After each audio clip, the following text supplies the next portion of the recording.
You see, it used to be all panel-based data of this assumed 20,000 homes, and let's assume that 20 million do the same thing. But suddenly those devices, as they talk to each other, I will tell you who's in the room. And I will tell you how bad your television performs. Why? Because you turn the volume up in the ad break because you know that I've walked out of the room. And as a result of it, you're going to realize how bad television is, and advertisers are going to start talking about ROI. And what we'll see is television moving the way of online, and potentially those advertising dollars move to advertising cents. Uh-oh. Social media. The biggest thing we talk about on social media is television, beyond anything else.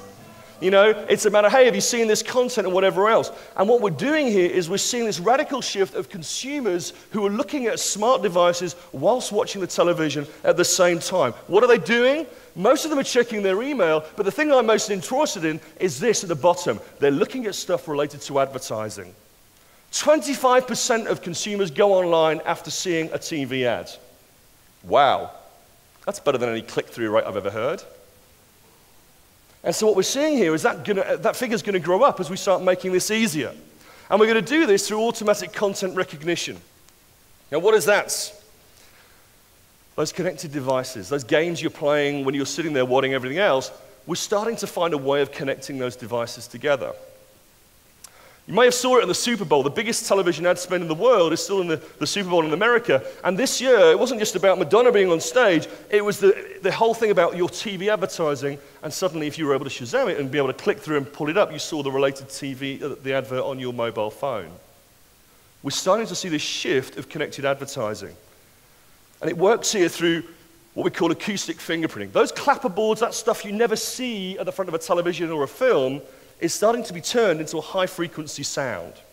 And so what happens is you're able to lock down the piracy, because I know what's being watched and where. And also it starts being some really interesting things, because I can start connecting devices together at a high-frequency sound that I guarantee none of you else can hear.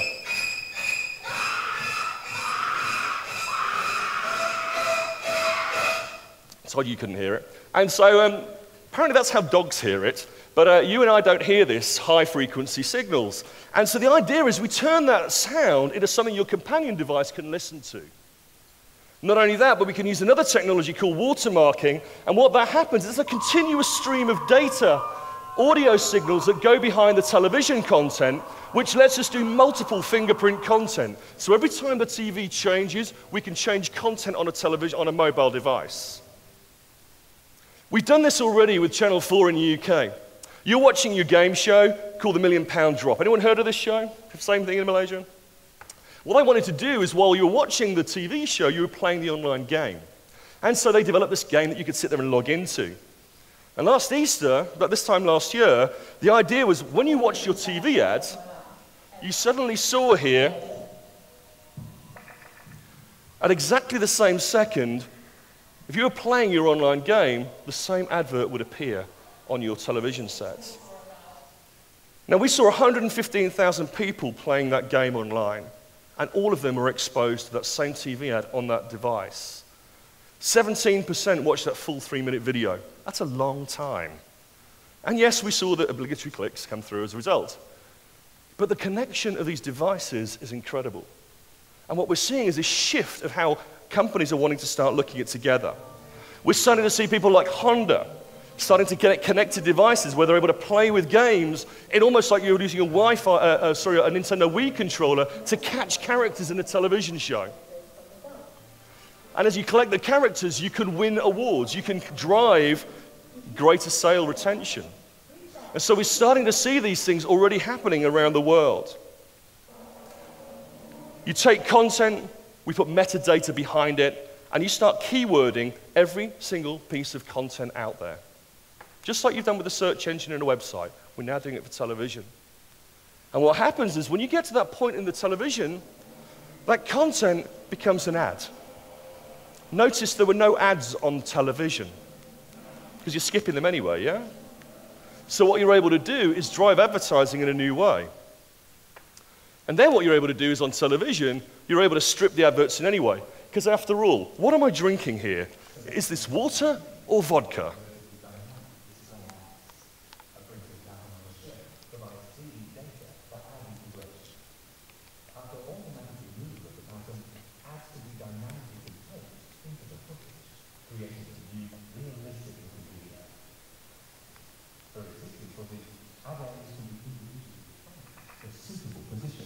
With maximum visibility. The automatically tracked areas will then be filled with advertisements that have to be chosen for this specific content. An additional advantage is to use the prepared content with any number of advertising guidance. Oh, hello, television advertising. Product placement, content, interacting with my phone. That's the future. It's this point of engagement linked into interaction, transaction, giving you multiple touch points to see where a consumer is in the journey and knowing how to target them. Knowing that you're sitting in front of your television set and you're going to be interacting with your phone, and then what's going to happen is, because I know you're sitting there playing with your phone, I'm going to retarget your phone and say, would you like 5% off? Not good enough, you hear me say? Fine. We'll drive the same technology back onto a TV set and offer you 10% off. And then I know where exactly you're going to buy it. You're going to buy on your phone. For us, it's about engagement everywhere. Wherever a consumer is, I don't want them to see a video, I want them to do something. I want them to play, and I want them to buy. And for us, that's incredibly important as we start taking television, old school thinking, overlaying it with data, and that's why you've seen in this press why MediaMind has taken these rich media providers, these people who've created for the last 10 years these ideas of these great together, and we wrapped them up into a company called MediaMind and now linked it within the biggest television advertising technology company on the planet. And that's exactly where we're at right now in terms of our vision and how we drive this forward.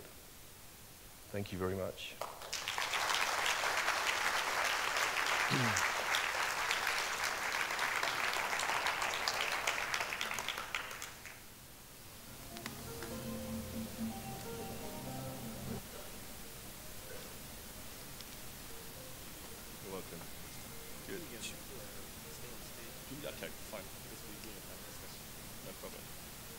I think another round of applause for Dean, please. Thank you. Now we're going to have a short panel discussion. So, Dean, if I could just invite you to come stand this side to talk about, well, digital replace traditional broadcast. Now, the first time I came up with this topic, I thought I'll end up in trouble, but so far it's been quite healthy. So I would like to invite onto stage our panelists. Izham Omar, COO of Media Prima TV Networks. Izham, please, welcome. Thank you, thank you. I think you clap a bit louder. I mean, TV is going to be, you know, okay. Okay. I'd like to invite Prashant Kumar, Regional President of Asia and Asia World Markets IPG Media Brands, please. Thank you, thank you. Thank you, Prashant. I'd like to invite Mr. Aditya Thakur, VP of Marketing at Astro.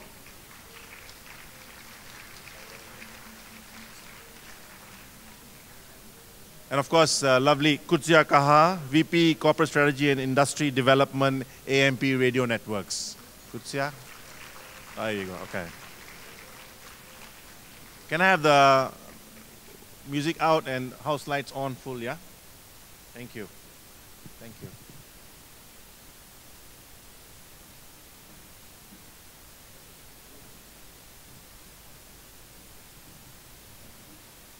As you know, you probably noticed we've got a new format now. It's like a TV show, you know. It's like so the stand-up type of format. So we think that this will be good. Okay, I'm just going to quick start this discussion. Basically, this is a climax of this morning's proceedings before lunch. The digital dilemma question is, will digital replace traditional broadcast? And I believe, Dean, you've really taken that conversation to a different level. And I really thank you for that very insightful presentation. Really. That was really a landmark presentation. Thank you. Okay, no more nice stuff, yeah? Okay. Now, very quickly, Izham, will digital replace television? Or is that a question?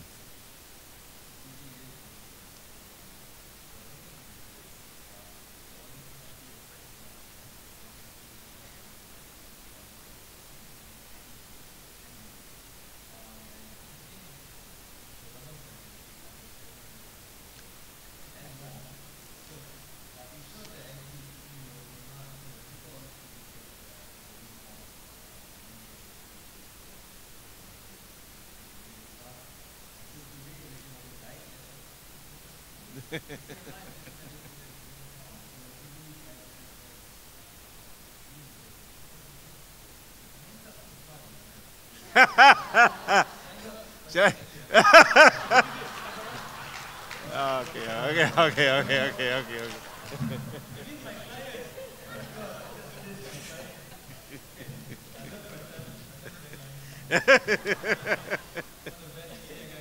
Oh man, oh yeah. No man, it's okay. It's okay, yeah. It's a dilemma.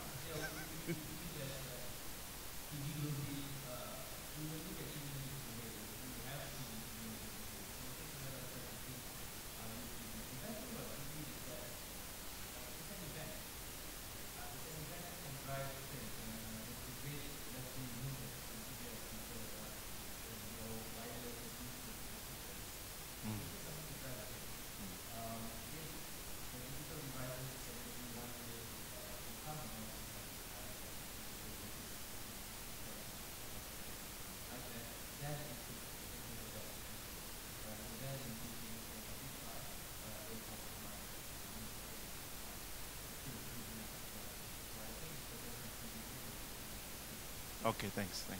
Kuchia, can I just cross over to you? Oh, this is like a TV show, yeah? Why don't you share with us what are the trends happening in the radio, in the broadcasting industry with regards to technology and all that? Yeah.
Okay, that's good.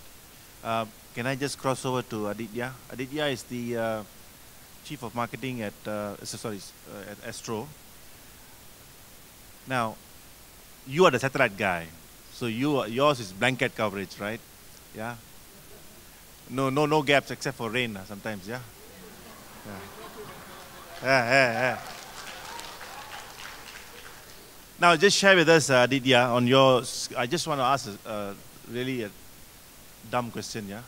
Will pay TV ever become free? I mean, I just heard from Dean that it's going to get everything is going to be you have to pay for it. Will pay TV ever become free?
Dean, would you like to add to that? No, I totally agree.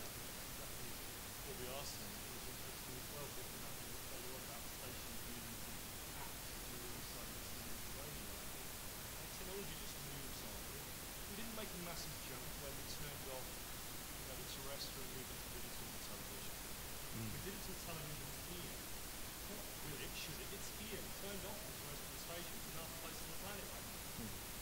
Whether you're serving it through aerial or a cable or a satellite or over the internet, everything can be served by the internet. And half of the internet right now goes over satellite. So I think we've got to get hooked, forget getting hooked up on the terms and the technology and whatever else. When we changed the TV from 4:3 shape to a 16:9, it made no difference. It just happened. We didn't talk about, is it, should it, could it? It just happened. And I think that's what we're seeing now. Everything will just be served and connected. It's just a fact. But the opportunities there are what we're going to be able to do with that technology. And I think, like you said, from different business models, different methods of communication, different methods of consumption. And I think that's really where for me, the excitement is more about the creative opportunities that it poses, as well as finding out those business models so we can protect some of the old, we're all here to make money, right? And that's, yes. We've got to be able to protect that. But I wouldn't get quite so hung up on how it's being delivered personally. So that brings us to you, Prashant, finally. How do we make money in this new technology wave in terms of planning across different platforms? You mentioned just now in jest about ROI. I was just laughing just now, and how clients also and marketers are looking at measurement. As you know, the measurement of digital media in this country is grossly undercovered. So, give us some thoughts on moving forward for the media professional here with all these challenges. I think we are having the discussion at a very right time because YouTube Malaysia was recently launched, and a year before, so Tuntun was launched, more than a year, I think. More and more, the biggest challenge currently in the agency world is video, the concept of video rather than TV. And what I mean by that is, like Dean earlier showed, that if people are spending 3.5 hours watching television, 40 minutes watching video via online, and 20 minutes watching video via mobile. Did I get that data correct? So ideally, the total TV ADEX today, the way it is, should be allocated across these 3 screens. In an ideal world, should be allocated across these 3 screens in similar proportions. However, there are huge bottlenecks to that, and the bottlenecks are in terms of the right kind of data. So for instance, how do you combine a TV GRP with a digital GRP, for instance, with the right kind of processes? Interoperability of digital ecosystem, like somebody talked about digital ecosystem and the whole offline ecosystem that exists. They don't talk to each other most of the times. The equivalences. There's a whole lot of work happening in that area. I mean, for instance, just a few months back, Millward Brown was there talking about market mix models which will help them establish equivalence between these 2 mediums. Let's say TV, as in video content viewed via TV screen versus video content viewed via digital platforms, whether it's tablet or mobile or PC and so on. So once some of these issues are solved, I think the flow of funds from TV to some of these screens will happen more freely. And that, I think, is the biggest bottleneck, of course, today. Of course, there are skill sets and right kind of people who can make that happen, and all those things are also a challenge.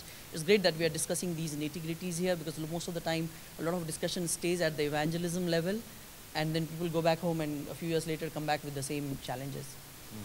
But having said that, on the media agency front, on the TV players front, a very important counter shift is happening as well, because what is TV today? TV set is no more like the TV set it used to be. Internet TV is already there in the shops. It's just expensive, but it will become cheap as they build a scale. It's becoming 3D. It's becoming motion activated like Kinect. It's becoming touch enabled. So TV set itself has transformed. Remote has transformed, because online algorithms can actually, you will be referred a content that's been watched by most of your friends, and technologies already exist which can slot 1 hour viewing time for you in the evening, made up of correlative targeted content from your friends and families, for instance. And that brings me to the biggest skill that I believe TV players have, which is content aggregation. So it's not about that box, it's not about the pipes, it's not even about content creation, it's about content aggregation. And content aggregation will continue to have a very, very important role in the online world, despite being complemented by user-generated content in its own right. Even user-generated content is such a chaotic space. Somebody probably has a role in putting some sense into that. And while not disturbing the creativity of chaos, be able to aggregate it for that 3.5 hours of TV viewing time. So, yes, there is definitely a role for the traditional TV players going forward in a big way. In fact, they are probably best placed to do that. But having said that, the shift to video rather than TV has already begun with a lot of conviction. You cited the PNG example as a very important example. Yeah, you are talking, Aditya, talking about the television stations being the drivers behind this. What are you doing in this space? First of all, I just like there, Prashant, when he's talking about shifting money from TV, we'd rather in Malaysia have money shifting from print.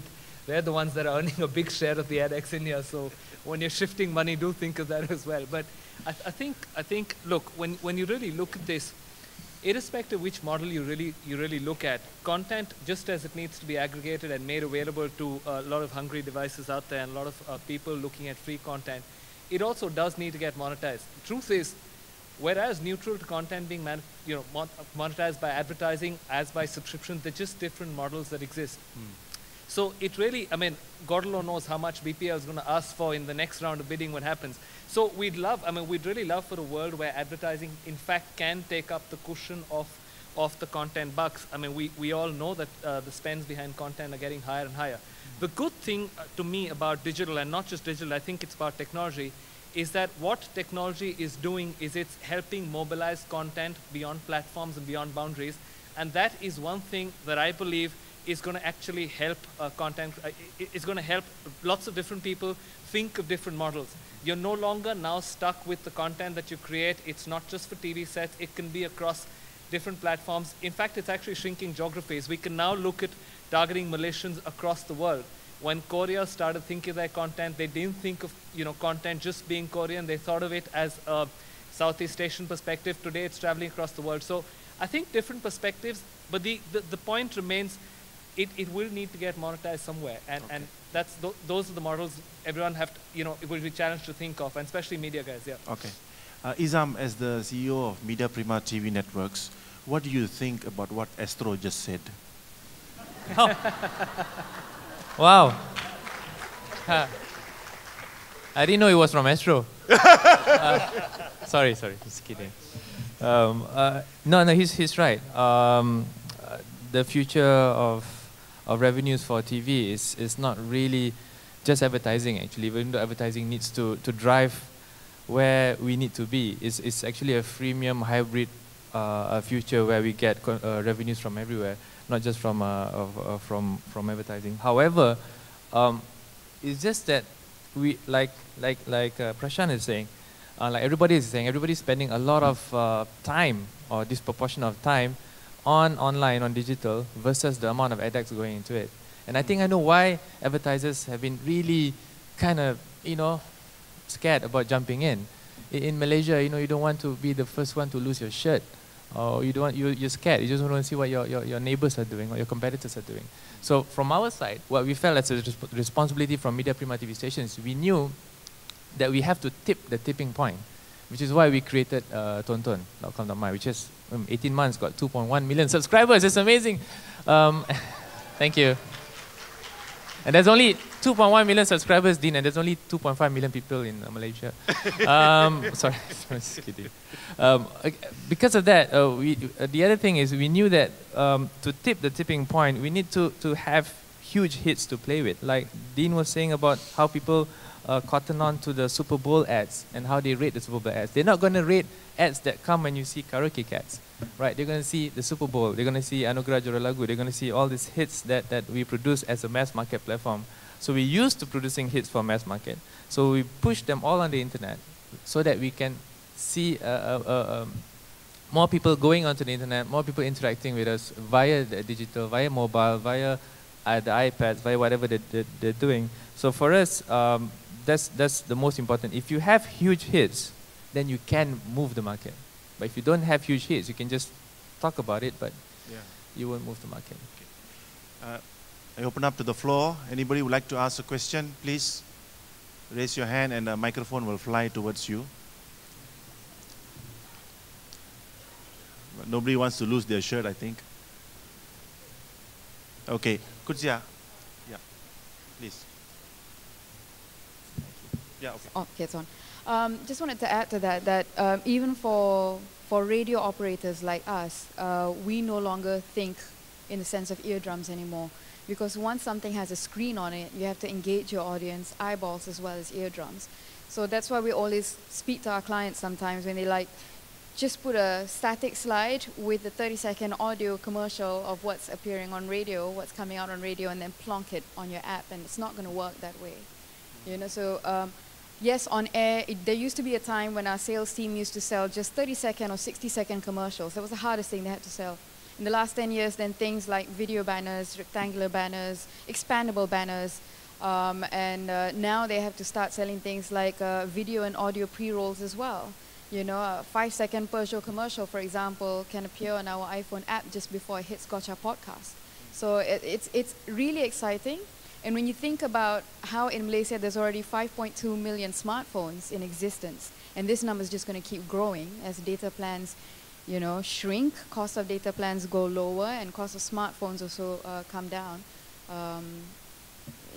It's endless audiences. Thank you. So who here's watched sport on their television sets? Okay? Well, only 10% of you watch sports. Terrible, guys. Who watches sport like in a bar or a pub? Yeah? Okay, we're watching video content, not just in that screen in the home. I mean, and that's the important thing. I think as we alluded to earlier on. We can't think of online being a PC connected to the internet in a world where everything is connected to the internet. And you can't think of television as being that box in the corner of the room when we're watching content in a pub or in a bar or in a home or whatever else. And I think, as you've quite rightly said, it's about video content. I think there's a difference between searching and reading text and looking and consuming video content, but it doesn't matter which device it's connected to. I mean, you talk about print. I've just seen, literally before I walked in here, LG have just announced that they're going to be pushing out in Europe, paper, electronic paper en masse. And they reckon that by 2016, electronic paper will be down to $1, which means that every newspaper on the planet can effectively start giving away electronic paper. And what happens to newspapers then? And so I think this is part of the thing. Technology is, as Andreas was saying, the next 5 years is going to shift so fast, so crazily, that this whole idea of, I've got radio advertising in my car, and it comes up and it tells me what's playing. It shows me the adverts on the screen in my car. So already I have visual radio, or we've got electronic newspapers, and we're going to have television everywhere. And I think that's the important thing, is to get ourselves from thinking TV versus online. It's video content and versus interactive content versus other content, irrespective of what the devices they're connected on. And I think that's where it gets exciting, is to say, you know, depending on what type of content, how do we monetize a drama or a sports program or whatever else? And I think, you know, that's what I think you were suggesting there. Which is about digital edX being hugely underestimated. I think that is a huge issue, because till the time the advertisers see the numbers, they do not feel that confidence that they should also be investing. So it's become like everybody is waiting for everybody else. But I must put it on record. Our estimates show that total digital edX in Malaysia could be as high as 400 million. And till 2 years back, advertisers spending more than 5 million would be like really very few. But today I would think that there are at least 20 of them who are into that territory. So it's already here. It's no more emerging at all. It's just a matter of working out the nitty-gritties. And it's obviously there's a huge long tail. Yeah. And Google is a huge beneficiary of such advertisers. And then there are some who are like really big. But in between is the big gap. And if you think about it, the mass media advertising was globally, generally on TV and all, primarily driven by FMCGs traditionally. So finally, with the advent of video as a challenge, FMCG guys have a genuine opportunity to make that transition to a multi-screen video thinking rather than TV thinking. So it needs all of us to cultivate a video mindset.